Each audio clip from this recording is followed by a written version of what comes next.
Hello बच्चा लोग, चलिए इस क्वेश्चन को पढ़ते हैं। लिखा है a bulb is rated 40 watt 220 volt. Find the current drawn by it when it is connected to a 220 volt supply. Also find its resistance. If the given bulb is replaced by a bulb of rating 25 watt 220 volt, will there be any change in the value of current and resistance? Justify your answer and determine the change. तो देखिए, सबसे पहले हमको एक bulb दिया है बच्चा, ये रहा एक बल्ब। इस बल्ब की हमको रेटिंग दे रखी है 40 वॉट और 220 वोल्ट। इसको हम एक 220 वोल्ट की सप्लाई से कनेक्ट करते हैं तो हम इसके लिए करंट की वैल्यू फाइंड कर सकते हैं। बहुत सिंपल है, क्योंकि पावर इज इक्वल्स टू होता है वोल्टेज इनटू करंट।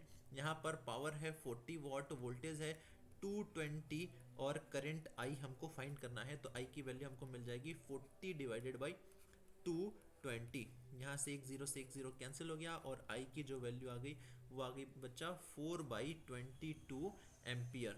अब ये तो आ गई करंट की वैल्यू। हमसे पूछा है कि ऑल्सो फाइंड इट्स रेजिस्टेंस। अब भाई करंट की वैल्यू आ गई है, वोल्टेज है, रेजिस्टेंस निकाल सकते हैं। ओम्स लॉ से V is equals to I R से। यहाँ से R की वैल्यू हो जाएगी V बाई आई। V है हमारे पास 220 और I की वैल्यू है 4/22। और यहाँ से R की वैल्यू जो है ये 22 ऊपर चला जाएगा, तो ये हो जाएगा बच्चा 220 इंटू 22 डिवाइडेड बाई 4। इसको जब हम सॉल्व करेंगे तो हो जाएगा 4840 divided by 4 is equals to R। हम इसको सॉल्व कर देते हैं तो यहाँ से R की वैल्यू आ जाएगी 1210 ओम। ये हमारे पास रेजिस्टेंस आ जाएगा 1210 ओम। ओके, अब हमसे कह रहा है कि ये जो बल्ब है इस बल्ब को हम रिप्लेस कर देते हैं एक दूसरे बल्ब से। हम इसको रिप्लेस कर देते हैं एक दूसरे बल्ब से जिस बल्ब की रेटिंग कुछ और है ना। जिस बल्ब की रेटिंग हमारे पास कुछ और दे रखी है और वो है क्या बच्चा, 25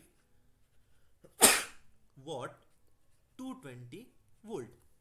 अब देखिए, अगर हमने ये कर दिया तो क्या करंट एंड रेजिस्टेंस की वैल्यू चेंज होगी? बिल्कुल चेंज होगी, क्योंकि अगेन हम वही फॉर्मूला लगाएंगे P is equals to V I. तो यहाँ से I की वैल्यू हो जाएगी P बाई वी। पावर है 25 और यहाँ पर वोल्टेज है 220, तो जो करंट की वैल्यू आएगी बच्चा वो हो जाएगी 25 डिवाइडेड बाई 220 एम्पियर। अब जब करंट की वैल्यू ये होगी तो रेजिस्टेंस की वैल्यू हम फाइंड कर सकते हैं।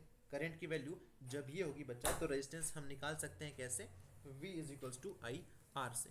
यहाँ से R की वैल्यू हो जाएगी V बाई आई। V कितना है? V है 220 और I की वैल्यू है 25 डिवाइडेड बाई 220। ये 220 ऊपर जाएगा एंड R की वैल्यू अब हमारे पास आ जाएगी 220 इंटू 220 डिवाइडेड बाई 25।